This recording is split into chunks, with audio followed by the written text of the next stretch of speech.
All right, gentlemen. Another news article that we'll be touching upon is changes in the Miami market. There's some commentary about it becoming less affordable. At the same time, it's still a price bargain compared to other markets, and we're still seeing movements into that market. So, on an affordability basis, when you look at the incomes in the market, it's now become one of the least, if not the least, affordable housing markets. On the other hand, when you look at it, say, for somebody living in Manhattan considering moving there, and the price break and the tax break and the living cost breaks they're going to get, Manhattan residents say with a $650,000 salary is looking at saving almost 200,000, 195,000 moving to Miami, thanks to the lower prices, cheaper taxes, cheaper living expenses.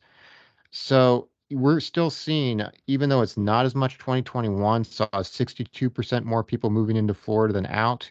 Uh, and that's according to United Van Lines. In 2022, that dipped to 58%. So far in 2023, it's running at 56%. So even though prices have come up, and there's certainly challenges for affordability for Miami residents, we're still seeing a very strong draw to Miami. And we're still seeing a lot of incentive for people, whether it's Manhattan or San Francisco or Chicago, some of those more expensive urban markets to move. Jeff, Zach, you both spend a fair amount of time in Florida. What are your thoughts? Well, sorry, Zach. Go ahead. If you have a point, go ahead. Oh, my point is simple. I'd say I'm sorry, local Miami residents. If I can save $200,000 in taxes, I'll pay an extra 50 grand for a house. Are you kidding me? I mean, that's like the biggest bargain of the century, or Well, at least the I'd beginning of add this to it. century. Actually, I'd add to it. For an extra $50,000 above it, I get way more space than I had in Manhattan Yeah, that's true. I forgot about with a that. view and a yard and a San picket fence and a Francisco, dog and you name it. Chicago, New York, Washington, D.C., you start throwing names around, those tax rates are way Astronomical. higher. I mean, that's why, I mean, it looks like migration trends may have slowed down. I would disagree. Maybe less people are renting vans. I know more people that are moving to Florida, not less. Me There too. was another article that was talking about it was over, I think it was 600 or 700,000 people. It was like it was close to 2,000 a day. Yep. Um, it's been unbelievable what you've been seeing in the state. I mean, the savings are incredible, and Jeff, to your point, I get way more space, way more bang for my buck. So my cost of living actually declines, even though I might be spending a couple extra dollars buying a place. And I can own a car and park it.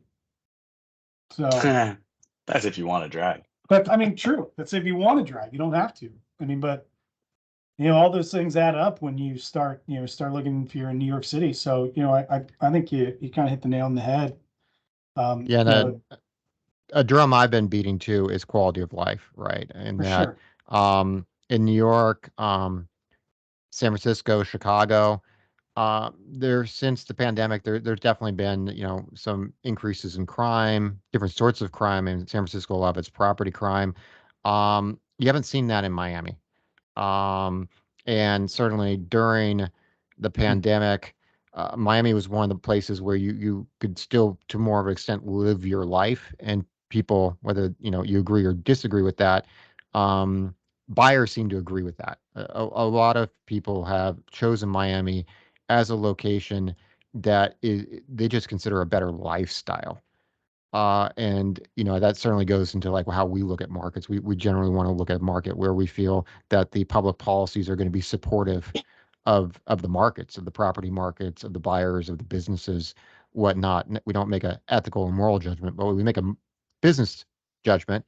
And I think when you look at this, sorry, Miami residents, but I think the trends are still there for an influx and for people choosing there to the extent that I think, you're seeing Miami more and more become a hub of international business, a place where companies want to be located, and they're looking at it as a viable alternative to Manhattan or to Chicago as setting up like a global headquarters. Of course, you can go east, west, north, south very quickly from Miami. then just a couple hours, you can be, I mean, what, 2.5 hours, 3 hours max? You can be in New York City. What, I mean, Well, I mean, not you, Jeff. You'd actually have to get on an airplane. you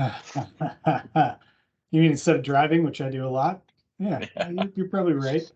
But it goes But yeah, back I to mean- that you're able to have a car. You know, it's not something that you're afforded in a lot of these other areas. So I mean, quality of life. It Well- is certainly different. Hell, the cost of parking your car in New York City is, I mean, I can only imagine that's just another mortgage anyway.